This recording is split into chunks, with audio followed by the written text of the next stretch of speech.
Curry. ఉడకబెట్టుకున్న pumpkin, తిరగమాతకి ఆవాలు, జీలకర్ర, మినప్పప్పు, పచ్చిశనగపప్పు, ఎండుమిర్చి, కరివేపాకు. ఫస్ట్ నూనె వేడి చేసుకొని ఆవాలు,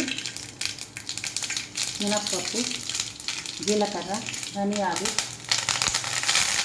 మళ్ళీ స్టార్ట్ తర్వాత ఇందాక చూపించిన పప్పు దినుసు మసాలా తిరగమాతవన్నీ కాగిన తర్వాత ఆవాలు, జీలకర్ర, మినప్పప్పు, పచ్చిశనగపప్పు, ఎండుమిరపకాయలు, కరివేపాకు నూనెలో ఒక్కరవ వేగనివ్వాలి.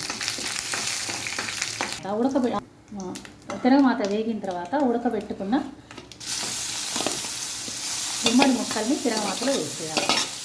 వేసేసి ఎక్కువగా కలయి పెట్టకూడదు, ఆల్రెడీ ఉడకబెట్టిన కదా మెత్తగా అయిపోతాయి. ఒక్కసారి అట్లా ఒక్కసారి ఇలా చేసేసి ఆపేయాలి. తర్వాత పైన ఒక్కరవ ఉప్పు. ఇంకా దీంట్లో మిరప్పొడి వేయాల్సిన అవసరం లేదు, ఆల్రెడీ మనం మిరపకాయలు వేస్తున్నాం కదా, ఎండు మిరపకాయలు 2, ఇంకా మిరప్పొడి వేయాల్సిన అవసరం లేదు. ఒక్క రవ్వ మగ్గనివ్వాలి, ఒక 2 నిమిషాలు.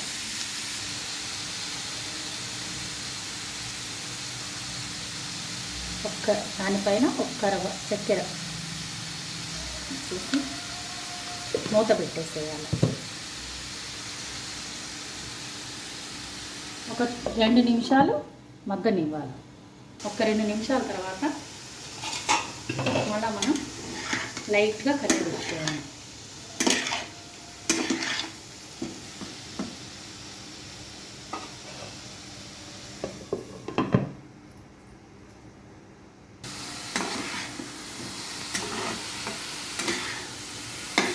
ఇంకా కూర రెడీ, స్వీట్ పంప్కిన్ కూర రెడీ. ఈ అన్నాన్ని ఈ స్వీట్ పంప్కిన్ కూరని అన్నంలో వేడివేడి అన్నంలో వేసుకొని తింటే చాలా బాగుంటుంది.